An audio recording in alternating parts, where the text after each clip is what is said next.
Gjør klart til opptak. Klaffer?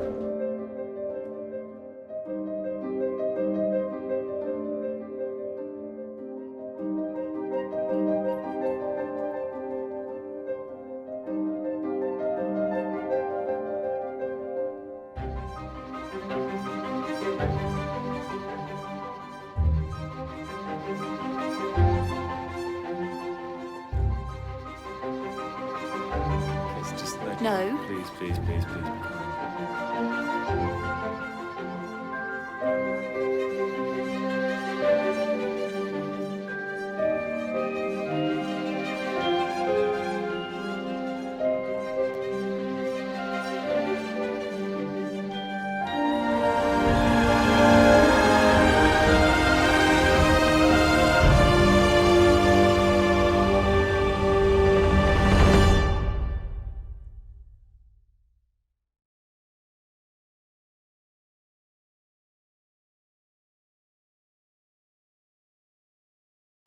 You're still playing detective. How quick?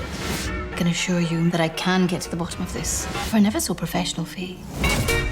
Murder, missing treasure, ghosts. 9 lives, this one.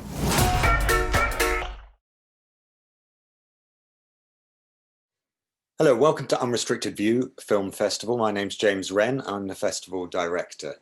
For this episode, I'm joined by Robbie Duncan, who is the writer, director, and producer of Wooden Character.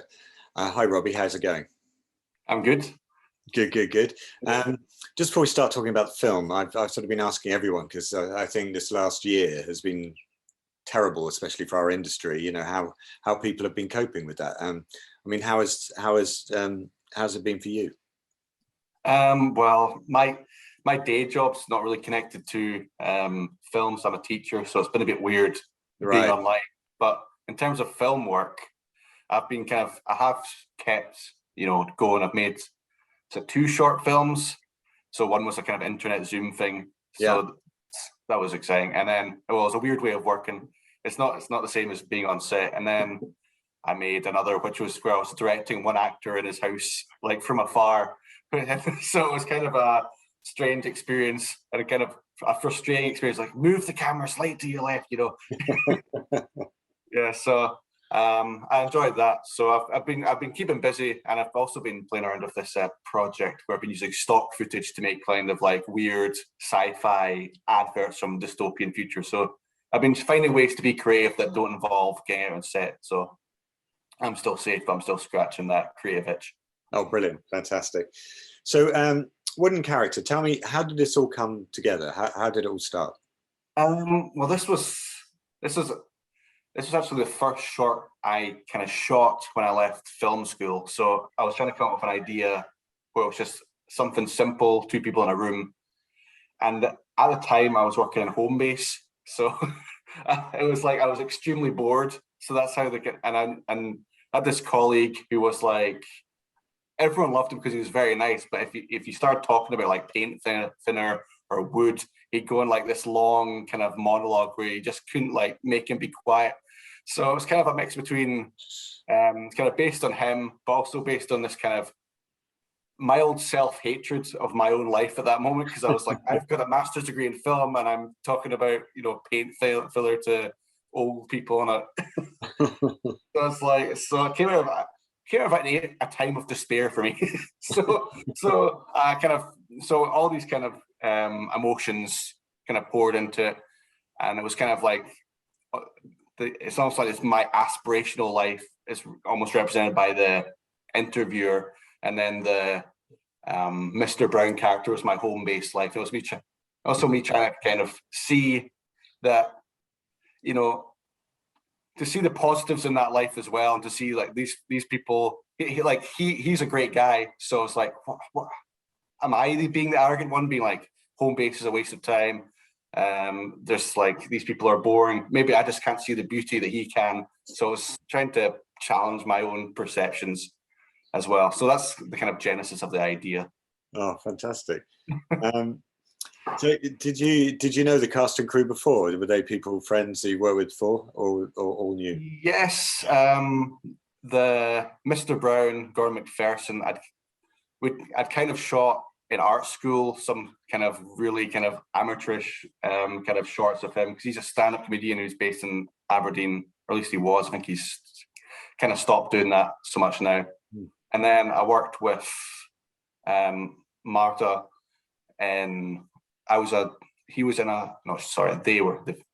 they were in a web series called Judas Goat that I was like a assistant director on. So I'd met them before, and so Gordon McPherson, he does this kind of great character where he's like a really kind of dull kind of farmer guy. So I knew he'd be perfect. And then Marta, they're just such a kind of, they're just such an incredible actor, and just has a great physicality to him. So to them, sorry, I'm keep up.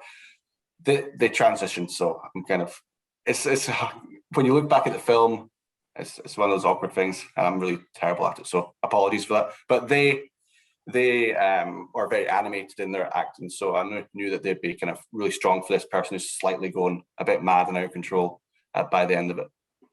Yeah. So whereabouts did you shoot?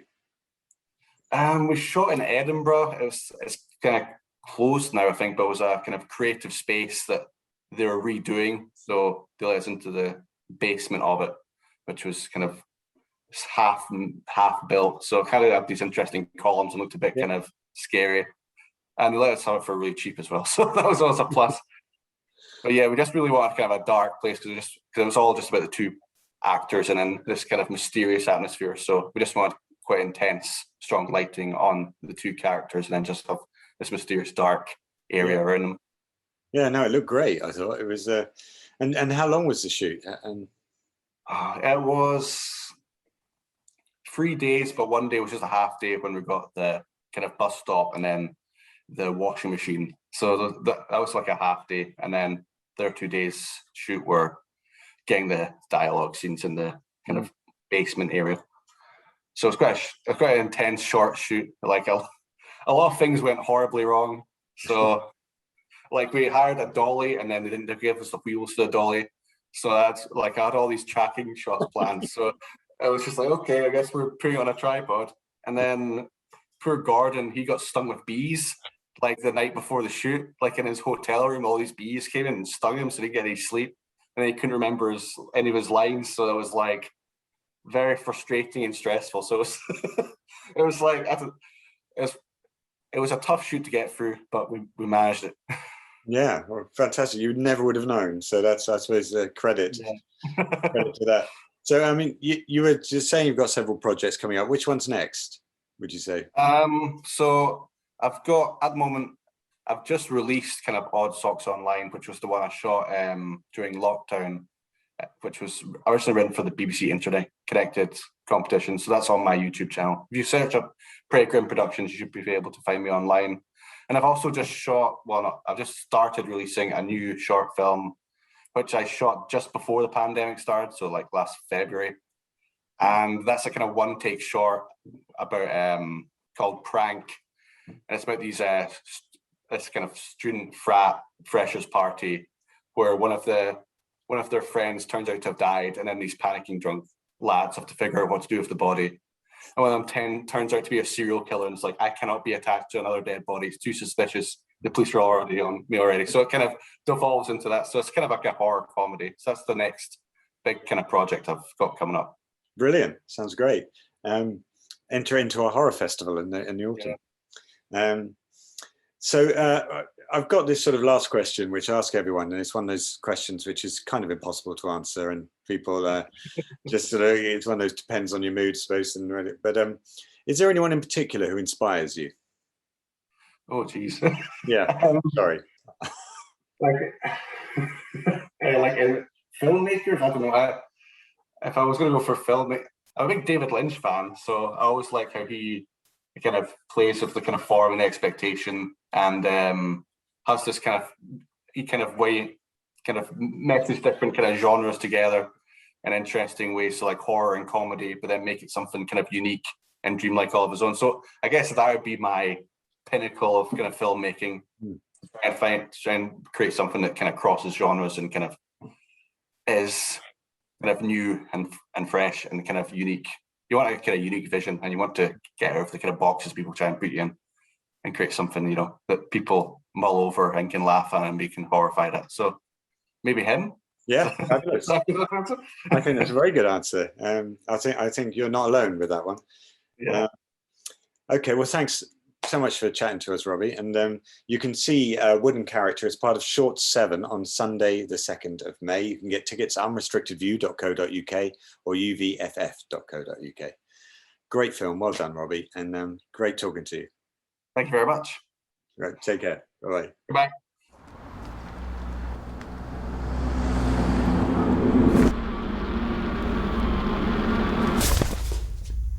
Do you know why you're here? I don't know.